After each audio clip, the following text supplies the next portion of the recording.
오늘 수요예배 함께 나눌 말씀은 에베소서 3장 8절에서 13절까지 말씀입니다. 에베소서 3장 8절에서 13절까지 말씀을 제가 봉독해 드리도록 하겠습니다. 모든 성도 중에 지극히 작은 자보다 더 작은 나에게 이 은혜를 주신 것은 측량할 수 없는 그리스도의 풍성함을 이방인에게 전하게 하시고 영원부터 만물을 창조하신 하나님 속에 감추어졌던 비밀의 경륜이 어떠한 것을 드러내게 하려 하심이라.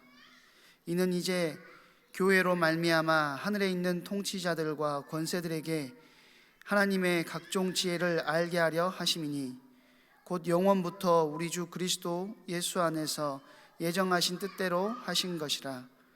우리가 그 안에서 그를 믿음으로 말미암아 담대함과 확신을 가지고 하나님께 나아감을 얻느니라. 그러므로 너희에게 구하노니 너희를 위한 나의 여러 환난에 대하여 낙심하지 말라. 이는 너희의 영광이니라. 아멘. 오늘 소명의 목적이라는 제목으로 하나님 말씀 증언하도록 하겠습니다. 성경을 보면 예수님께서 제자들을 부르시는 장면이 언급되어 있습니다. 네, 흥미로운 장면이 있는데요. 베드로와 안드레 그리고 또 몇 명의 동역자들을 부르는데 3번이나 부르시는 장면이 등장을 합니다. 베드로를 처음 부르시는 장면은 요한복음에 등장을 하는데요. 예수님이 마귀의 시험을 이기시고 세례 요한에게 침례를 받으신 곳으로 이제 받으시려고 이제 오셨을 때 요한이 주님을 가리켜서 보라 세상 죄를 하나님의 어린 양이로다 이렇게 말을 하죠. 그리고 이제 원래는 요한의 제자였던 두 사람이 예수님을 따르기 시작하는데 이제 그 두 사람 중에 한 명이 그 베드로의 형제 야고보였습니다.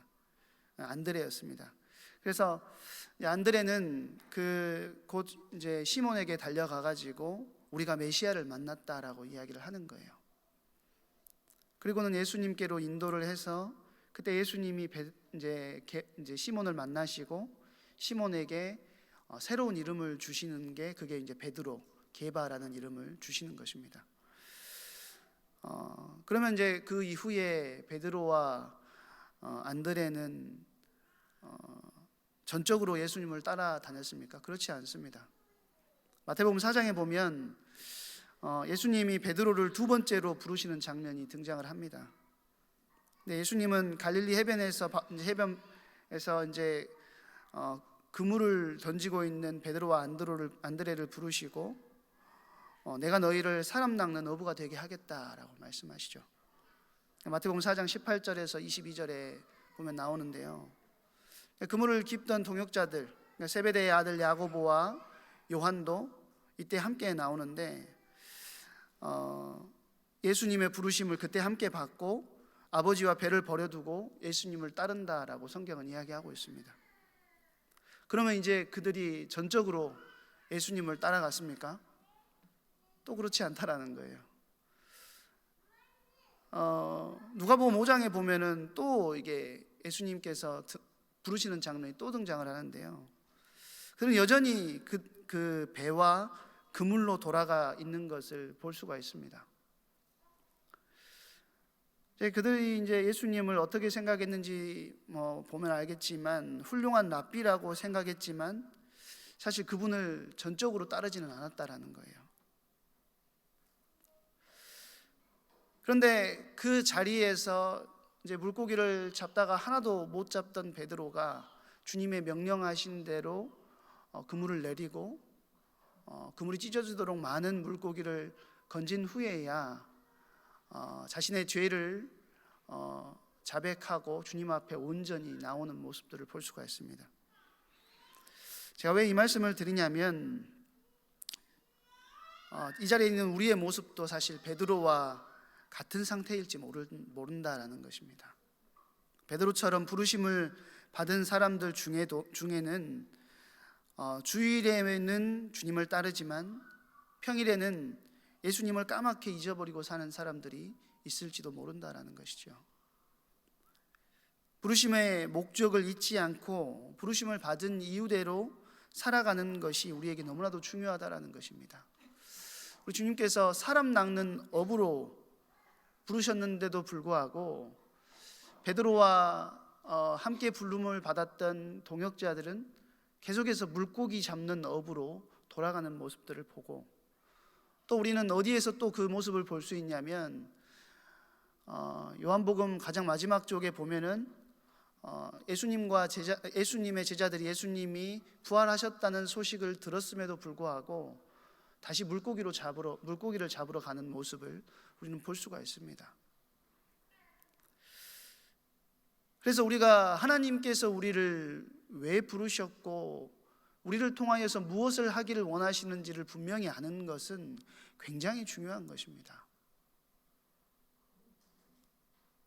하나님께서 아브라함을 부르실 때 창세기 12장에 내가 너로 큰 민족을 이루고 내가 너를 복이 되게 하겠다라고 약속하셨고, 아브라함을 그렇게 부르신 것뿐만 아니고 영적인 아브라함인 저와 여러분에게도 동일하게 그 응답을 허락하셨다라는 것입니다. 오늘 본문은 사도 바울이 에베소 교회를 향해서 자신의 부르심의 목적을 선포하고 있습니다. 이를 통해서 하나님의 부르심의 목적이 무엇인지 우리가 다시 한번 깨닫고 도전받는 시간이 되었으면 좋겠습니다. 오늘 에베소 3장 8절에 이렇게 이야기를 하죠. 모든 성도 중에 지극히 작은 자보다 더 작은 나에게 이 은혜를 주신 것은 측량할 수 없는 그리스도의 풍성함을 이방인에게 전하게 하시고, 바울은 하나님께서 지극히 작은 자보다 더 작은 자신에게 은혜를 주신 목적을 분명히 이야기를 하고 있습니다. 자기 자신을 표현할 때 뭐라고 이야기를 하냐면 지극히 작은 자보다 더 작은 자라는 표현을 쓰는데요, 사실 문법적으로 맞지도 않는 말이지만 어찌됐든지 간에 그렇게 작은 자보다 더, 이 말은 무슨 말이냐면 구원받을 만한, 복음을 받을 만한 전혀 가치가 없는 자다라고 자기의 자신의 상태를 분명하게 이야기를 하고 있는 것이죠. 왜 그렇습니까? 바울은 어떤 존재였죠? 예수 믿는 사람들을 박해하고 핍박하고 그들을 잡아 넣으려고 움직이고 있었던 사람이었다라는 거예요. 자신은 구원받을 자격이 없었다라는 사실을 사도 바울은 너무나도 잘 알고 있었습니다. 도저히 구원의 은혜를 입을 수 없던 자라는 자신에 대한 평가를 지극히 작은 자보다 더 작은 자라고 이야기를 하는 거예요. 물론 사도 바울이 키가 작았다라고 이야기하는 사람들도 있더라고요. 자기 자신을 가리켜서 지극히 작은 자보다 더 작은 자다 이렇게 이야기를 했다고 하는데, 어찌됐든지 간에 하나님은 그런 바울을 부르셨다라는 것입니다. 그리스도를 핍박하던 자를 부르셨다라는 거예요. 그렇기 때문에 자기를 통해서 행하고자 하시는 하나님의 일에 모든 초점을 맞추고 살아갔다라는 것이죠. 자격이 없음을 너무나도 잘 알고 있었기 때문이라는 것입니다. 그 하나님의 일이 무엇이었냐면 바로 이방인에게 측량할 수 없는 그리스도의 풍성함을 전하는 것이었다라는 거예요. 그리고 그 일에 전심전력을 다했습니다. 얼마만큼 전심전력을 다했냐면 목숨을 내어놓고 사도 바울이 자기가 얼마나 많은 고통과 어려움을 당했는지를 적어놓은 성경 구절이 있지요. 매를 얼마나 맞았고 강도의 위협을 당했고 폭풍의 위협을 당했고 여러 가지 어려움과 위기 속에서 그가 흔들리지 않고 이 하나님께서 맡기신 사명을 감당할 수 있었던 이유는 이 길을 걸어가는 것이 자기를 부르신 하나님의 목적이라는 사실, 그리고 그것을 성취하는 것이라는 분명한 확신이 그에게 있었기 때문이라는 것입니다. 그리스도인들을 핍박하던 자에서 그리스도의 풍성함을 전하도록 그를 은혜 안으로 불러주신 그 하나님의 계획에 대한 자각이 누구에게 있었냐면 바울에게 있었다라는 거예요. 하나님의 계획, 그 하나님의 목적에 대한 자각이 바울에게 있었다라는 것입니다. 이것을 보면 우리가 바울처럼 우리가 받은 은혜의 가치를 깨달은다면, 오늘 내가 하나님의 구원의 은혜를 입고 하나님의 자녀요, 하나님 나라의 상속자요, 하나님의 가족으로 살아가는 은혜에 대한 자각이 실질적으로 우리 가운데 일어나고 있다면, 우리의 삶의 패러다임, 세상을 보는 창이죠, 그것이 바뀌어질 수밖에 없다라는 것입니다. 삶의 우선순위가 바뀌어질 수밖에 없다라는 거예요. 그래서 우리에게 늘 여기에 대한 점검이 있어야 된다라는 것입니다. 내가 지금 받은 은혜에 대한 감사와 감동이 나에게 계속해서 넘쳐 흘러나고 있는가, 나 자신에 대한 확인이 분명하게 있어야 된다라는 거예요.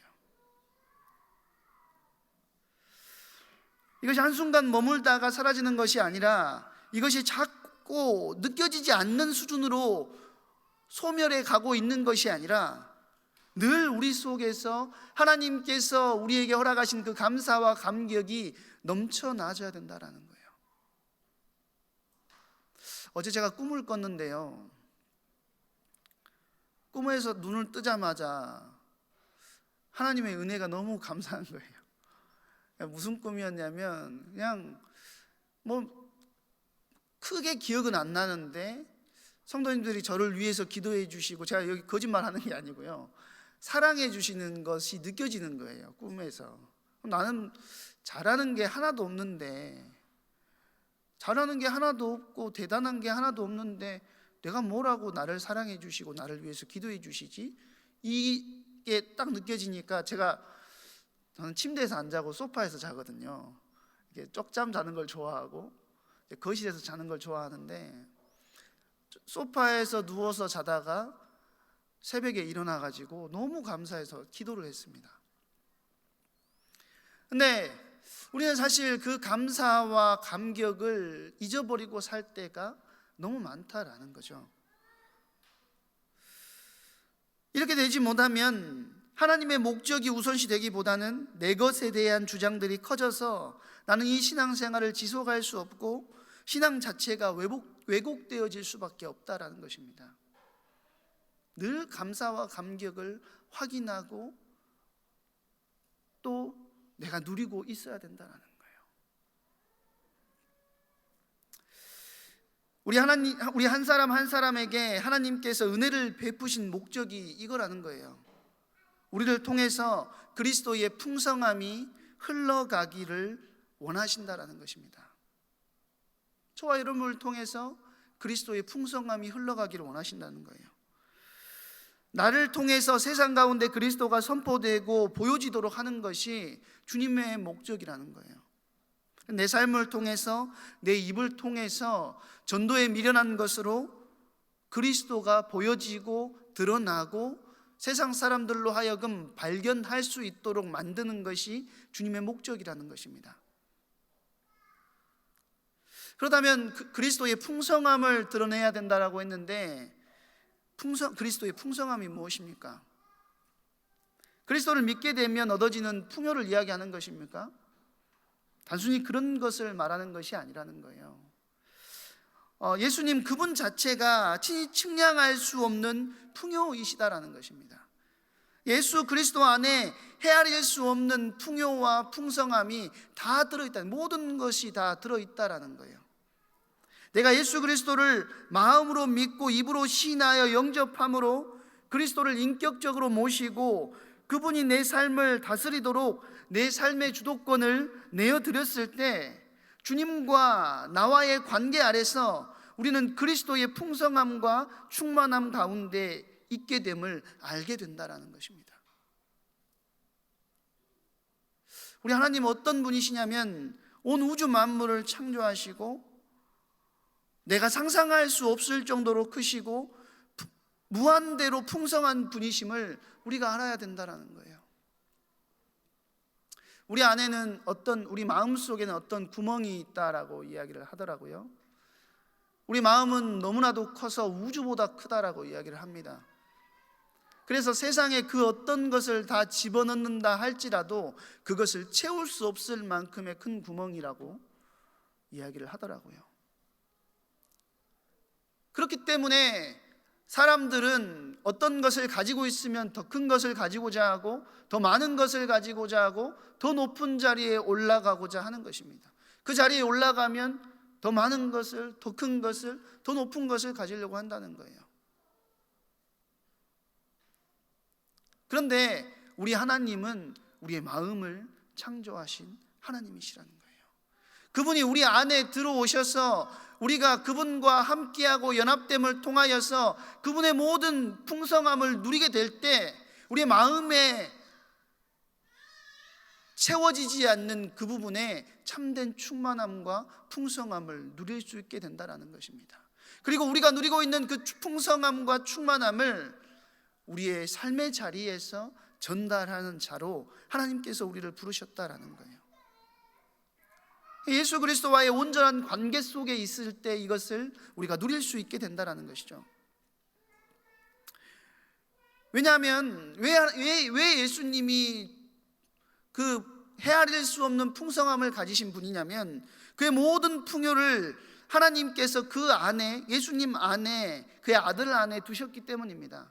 골로새서 1장 19절에 보니까요, 아버지께서는 모든 충만으로 예수 안에 거하게 하시고 라고 이야기를 하고 있습니다. 예수 안에 모든 충만을 거하게 하셨다라는 거예요. 우리 하나님이 아까도 말씀드렸다시피 천지와 우주를 창조하신 아버지신데 그 아버지께서 모든 충만한 것을 그리스도 예수 안에 거하게 하셨다라는 것입니다. 그래서 그리스도의 풍성함이 한 인생에 들어가면 그 인생은 극적으로 변화되어질 수밖에 없다라는 거예요. 예수 믿고 변화되어지는 것은 기적이 아닙니다. 예수 믿고도 변화되지 않는 것이 기적입니다. 무슨 말인지 아시겠습니까? 예수를 그리스도로 믿고 그의 풍성함을 우리가 누리고 있으면 그의 풍성함으로 인하여서 우리는 당연히 변화되어질 수밖에 없는 자리에 들어가는 것이죠. 그래서 우리는 늘 확인해야 된다는 거예요. 복음이신 예수 그리스도의 풍성함이 오늘 나를 통해서 흘러가고 있는가라는 것입니다. 혹시 나를 통해서 볼품없는 예수 그리스도만 드러나고 있지 않은가 확인해 보셔야 된다는 거예요. 나의 삶의 모습, 또 나의 모든 것들을 통해서 그의 풍성함이 필터링 되어지고 있지 않은지 우리가 확인해 봐야 된다는 거예요. 하나님께서 우리를 형상으로 삼아 주셨다는 것은 나를 통해서 예수 그리스도를 볼 수 있게끔 하시기를 원하셨다라는 것입니다. 그런데 우리가 예수 그리스도의 그 풍성한 은혜가 우리가 성화의 과정 속에서 자꾸 그리스도를 닮아감으로 그리스도가 드러나야 되는데 필터링 되어 있는 모습만 나타나게 된다면 세상은 나를 통해서 정말로 예수 그리스도의 복음을 확인할 수 없게 되는 것입니다.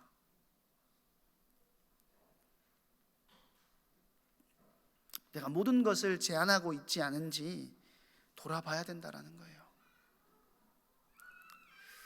그러기 위해서 우리는 그리스도에게 연합되어져야 된다는 것입니다.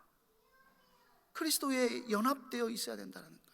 이것이 성경이 끊임없이 이야기하는 것이고 볼품없는 우리의 모습, 그 속에서 예수님이 그 볼품없는 모습이 드러나는 것이 아니라 예수님이 드러나게 하는 방법이 뭐냐면 그리스도와 연합되어 있을 때 우리의 모습이 아닌 그리스도의 모습이 드러날 수 있게끔 되어진다는 것입니다. 그래서 예수님 뭐라고 자꾸 이야기하십니까? 나의 안에 거하라는 거예요. 나의 안에 거해라. 우리가 주님 안에 거할 때 그분의 풍성함 속에 우리가 거하게 된다는 것이고 그분의 풍성함을 우리가 끌어쓸 수 있는 은혜를 우리 가운데 허락하신다는 것입니다. 그게 뭐죠? 보좌의 축복이 내게 임하는 것이에요. 보좌의 축복으로 내가 충만케 되어지는 것입니다. 그래서 우리가 초점을 흐트러뜨려서는 안 된다라는 거예요. 예수님께 집중하고 주님의 풍성함을 드러내는 그것에 우리가 집중해야 된다라는 거예요.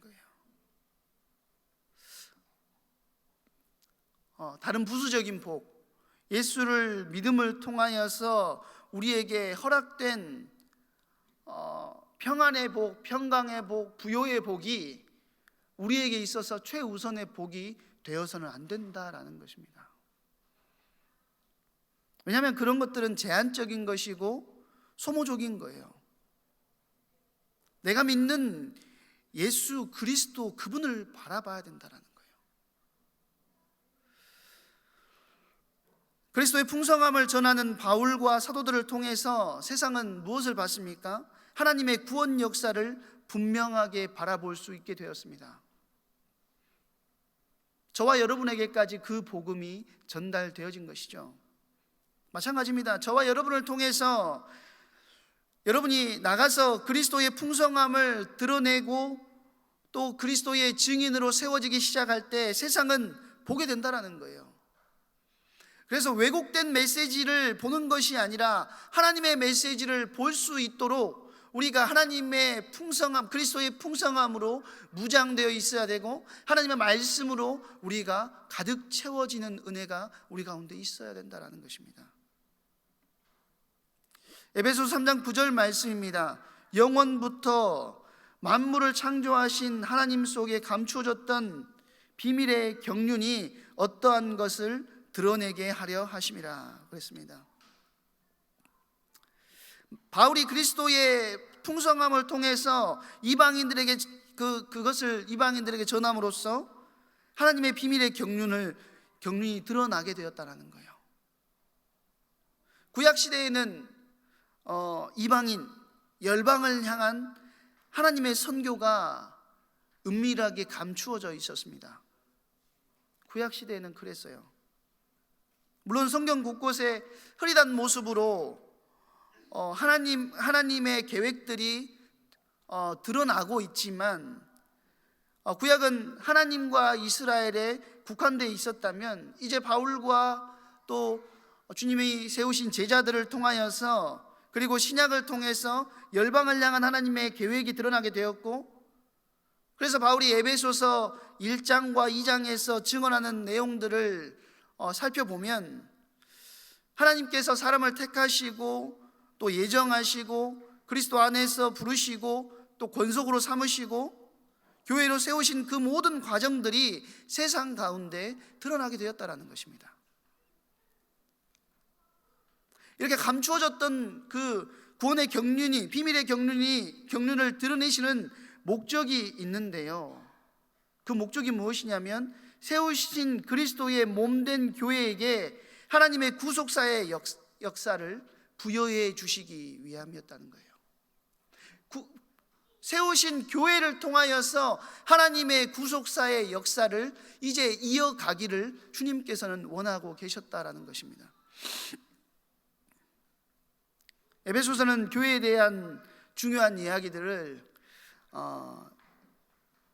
계속 말해주고 있습니다. 그래서 제가 계속 교회에 대한 몇 번을 빼고는 계속 교회에 대한 말씀을 수요 예배 때 전달을 하고 있는데요, 하나님께서 주신 역할이 이제 에베소서에 등장을 하는데 3장 10절의 말씀에 보면 뭐라고 이야기하냐면 이는 교회로 말미암아 하늘에 있는 통치자들과 권세들에게 하나님의 각종 지혜를 알게 하려 하심이니, 이렇게 이야기를 하고 있습니다. 그리스도 안에서 구원받은 믿음의 사람들이 그리스도의 몸된 교회를 이루게 하신다라는 거죠. 나를 통해서 그리스도의 풍성함이 흘러가서 또 다른 사람이 예수를 믿고 또 그들이 또 다른 사람을 가르치고 또 이로 인해서 교회가 형성되고, 이런 교회를 통해서 온 열방이 주께 돌아와서 그리스도 안에서 통일되어지는 것이 하나님께서 우리에게 먼저 복음을 허락하신 그림이라는 거예요. 우리가 복음을 전하고 그 복음을 들은 사람이 또 다른 사람을 재생산하고 그들로 인해서 또 다른 제자들이 일어나고 그들과 함께 교회가 더 풍성하게 일어나서 연합함으로 통일되어지는 역사를 하나님께서는 보시기를 원하셨다라는 것입니다. 심지어 오늘 본문은 아까 방금 전에 읽었던 것처럼 교회를 통해서 하늘에 있는 통치들과 권세들에게 하나님의 각종 지혜를 알게 하신다라고 이야기를 하고 있습니다. 교회는 모든 사람들에게 나아가며 공적으로 나아가며 심지어 하늘 그 영적 세계의 존재들에게까지 메시지를 갖고 있는 유일한 곳이라는 거예요. 하나님께서 교회를 그런 곳으로 삼아 주셨다라는 것입니다. 하나님의 계획하심이 공적으로 드러나고 있는 곳이 어디냐면 그런 통로로서 교회를 사용하신다라는 것이죠. 하나님은 그런 교회를 새롭게 하시고 하나님 자신을 드러내시는 공적 통로로서 사용하시는 것을 우리는 보게 되는데, 우리 교회를 향해서 하나님이 기대하시는 하나님의 뜻이 여기 있다라는 것입니다. 우리가 공적 통로라는 거예요. 에베소 3장 11절에는요 곧 영원부터 우리 주 그리스도 예수 안에서 예정하신 뜻대로 하신 것이다. 하나님이 갑자기 어떤 것을 정하신 것이 아니고 영원 전부터 하나님의 계획하심이 있었고 그 계획하심에 따라서 한치의 오차도 없이 하나님께서는 온 우주 만물 속에서 우리에게까지 복음이 들어오게 하시고 우리를 통하여서, 이 교회를 통하여서 전 세계 현장 가운데 심지어는 하늘에 있는 영의 세력들에게까지도 하늘의 지혜를 드러내게 하시기를 원하셨다라는 것입니다. 하나님의 위대한 목적 속에, 하나님의 위대하신 계획 속에 저와 여러분이 들어가 있다라는 거예요.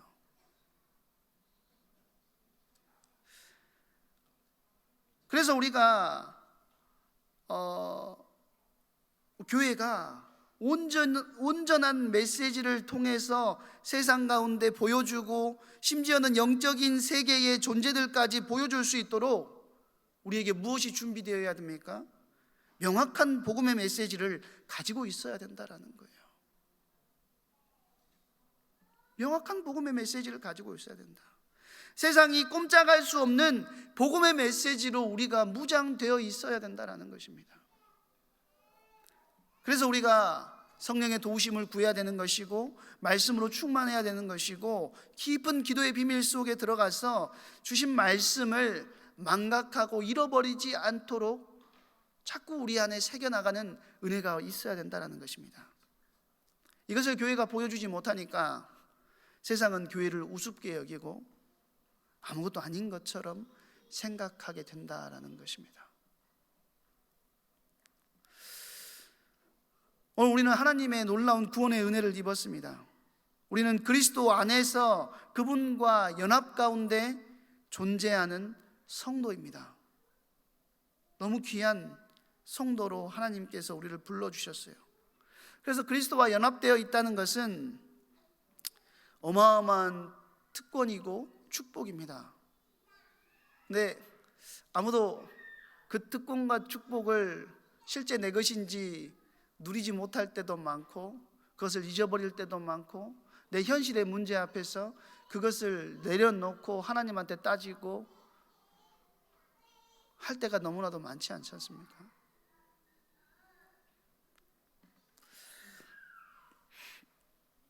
에베소 3장 12절에 보면은요 우리가 그 안에서 그를 믿음으로 말미암아 담대함과 확신을 가지고 하나님께 나아감을 얻느니라 라고 이야기를 하고 있습니다. 이방인들은 하나님께 나아갈 수 없었는데 그리스도와 연합을 통해서 이방인들이 그 복음을 듣게 되었고 이제는 나아갈 수 있게 되었다고 이야기를 하고 있습니다. 하나님으로부터 멀어졌던 인간, 하나님의 앞에 두려워 설 수 없던 타락된 인간이 구속되어서 그리스도를 말미암아 담대함과 확신을 가지고 하나님 앞에 다시 설 수 있도록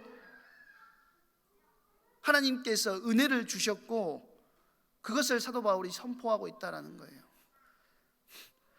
이게 뭡니까? 진정한 회복이 일어나게 되었다라는 것이죠. 비정상적인 영적인 흐름에서 정상적인 자리로 돌아오게 된 것입니다. 창세기 1장 2절에 본래 창조하셨던 것처럼 보시기에 심히 좋았던 그 자리, 하나님과 함께 동행하는 삶의 회복이 그리스도 안에서 우리에게 이루어졌고, 그 길을 전하는 자로 하나님께서 저와 여러분을 불러주셨다라는 것이죠.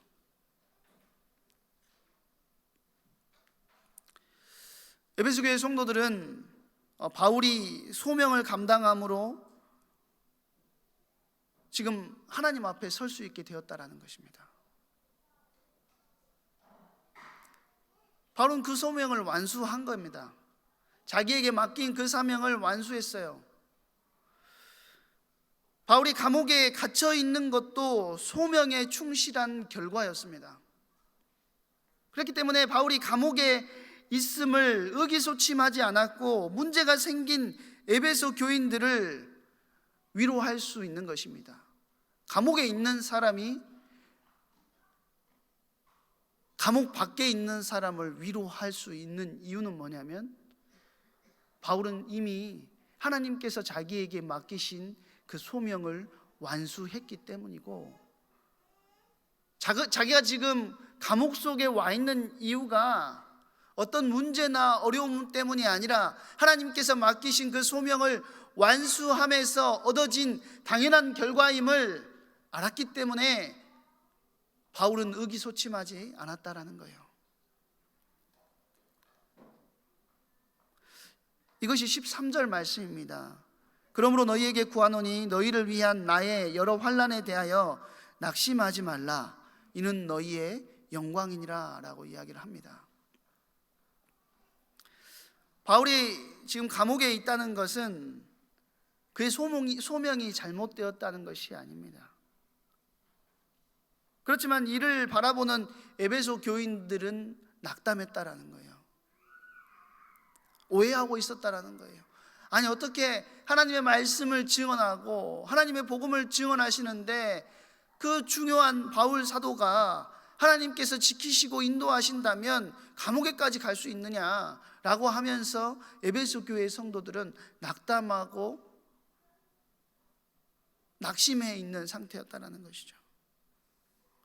그렇지만 이를 사도 바울은 그들로 하여금 낙심하지 말도록 권면한다는 거예요. 이것이 불행한 사건이 아니고 뭐죠? 오히려 너희의 영광이다 라고 이야기를 하고 있다는 것입니다. 어떻게 그런 일이 그들의 영광이라고 할 수 있습니까? 우리가 그리스도 안에 거하고 하나님의 나라, 먼저 그의 나라와 그의 의를 구하는 삶에서 약이 되는 많은 일들이 일어날 수가 있겠죠. 그것들로 인해서 우리가 좋아할 수도 있고 슬퍼할 수도 있습니다. 또 낙심하는 일들이 일어날 수도 있어요. 그 중에 여러 가지 좋은 일도 있겠지만 어렵고 힘든 상황들이 생길 수 있다라는 거예요. 이런 상황 속에서 바울은 세상의 기준이 아니라 하나님의 기준을 바라보도록 지금 에베소 교회 성도들에게 이야기를 하고 있는 거예요. 모든 것이 합력하여 선을 이루시는 그 하나님의 최종점을 바라볼 수 있도록 에베소 교회 성도들에게 권면하는 것이죠. 뿐만 아니고 바울이 받는 이 모든 고난이 영광을 이루는 것이라고 바울은 결론을 내리고 있습니다. 왜요? 고린도후서 4장 17절에 보니까요, 우리가 잠시 받는 환난을 경한 것이 지극히 크고 영원한 영광에 중한 것을 우리에게 이루게 함이니. 고린도후서 4장 17절에는 분명히 이야기를 하고 있습니다. 좀 더 나아가서 로마서 8장 17절에 보면은요, 자녀이면 또한 상속자 곧 하나님의 상속자요 그리스도와 함께한 상속자니 우리가 그와 함께 영광을 받기 위하여 고난도 함께 받아야 할 것이니라. 성경 분명히 이야기하고 있다는 거예요. 기독교를 많은 성도님들이 능력 종교라고 생각을 하고 이해를 할 수가 있습니다. 사실 기독교는 고난의 종교입니다. 고난의 종교예요.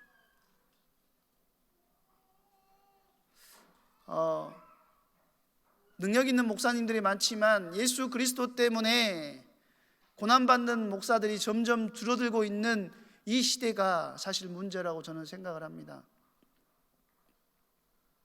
예수 그리스도 때문에 고난받는 것을 당연시하게 여기지 못하는 이 시대가 문제가 되고 있는 것입니다.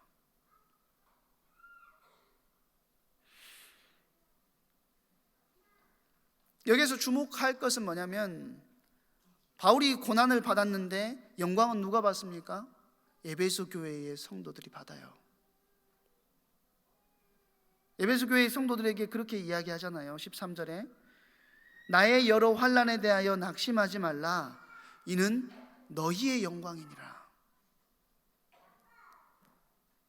바울의 고난이 다른 이들의 구원을 위해서 하나님의 영광의 자리에 설 수 있도록 하는 출발점이기 때문에 그 영광이 에베소 교회의 성도들의 영광이 될 수 있다는 것입니다. 하나의 동력이 되는 것이죠. 바울이 고난당함을 통하여서 에베소 교회의 성도들도 믿음이란, 그리고 복음이란, 하나님을 믿는 사람이란 어떤 것인지를 바울이 보여줌을 통하여서 에베소 교회의 성도들 또한 그 영광의 길을 걸어갈 수 있게끔 동력원이 되어졌다는 것이죠. 보니까 예수님의 12제자들은 다 이 영광의 동력원의 자리를 거쳐서 죽임을 당하고 한 사람 사도 요한만 반모섬에 갇혀서 그래도 나이가 좀 늙어서까지 살고 있다가 죽는 모습을 볼 수 있습니다. 만약 고난과 어려움이 우리에게 다가온다면 사실 저도 피할 것 같지만 성경은 뭐라고 하냐면 피하지 말라고 이야기를 하고 있어요. 환경을 통해서 말씀하시는 음성을 우리가 바르게 들어야 하는 이유가 여기 있다는 것입니다. 우리가 하나님의 메시지를 잘못 해석함으로써 우리는 하나님의 뜻과는 무관한 자리, 편안한 자리를 찾아 헤매다가 정작 진정한 은혜를 상실할 수 있게 된다는 것이죠.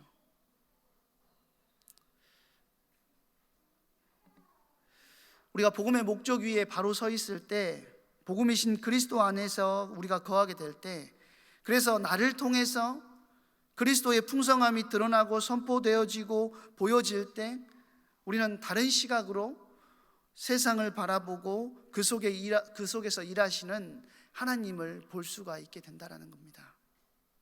그리고 그와 함께 그리스도의 풍성함을 힘입어서 하나님 앞에 담대함으로 나아가서 하나님의 임재와 하나님의 동행하심과 하나님의 역사하심 속에서 우리는 살아갈 수 있게 된다는 거예요.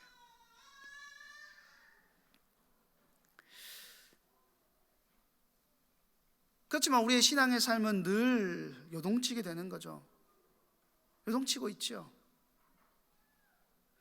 그렇기 때문에 우리가 그리스도인의 부르심, 그 소명에 합당한 삶이 무엇인지를 확인하고 찾아 나가고 그 말씀으로 우리를 채워나가는 것이 너무나도 중요하다는 것입니다. 세상을 향한 복음의 메시지를 올바르게 우리가 소유하고 이곳에 서 있는 하나님이 기뻐하시는 교회를 세워나가는 그 응답을 우리가 누려나가야 되겠습니다.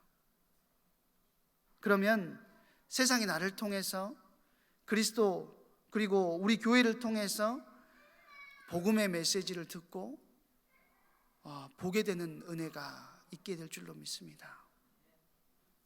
그 부르심의 목적을 성령 안에서 이뤄나가는 저와 여러분이 되기를 주님의 이름으로 축원드립니다. 한번 기도하겠습니다. 사랑과 은혜가 많으신 하나님, 감사를 드립니다. 하나님, 우리를 그리스도의 풍성함을 전하는 통로로 그 그리스도의 풍성함이 전달되어지는 전도자로 불러주심을 감사를 드립니다. 우리에게 허락된 그 소명을 잊지 않고 하나님께서 이루고자 하시는 그 사명 속에 우리가 메시지를 준비하고 교회를 세워나갈 수 있도록 우리가 복음으로, 말씀의 능력으로 충만케 되어지게 하시고 하나님의 은혜 가운데 충만케 되어지는 응답의 주역으로 서게 하여 주시옵소서. 감사를 드리오며 그리스도의 신의 주님의 이름으로 기도합니다. 아멘.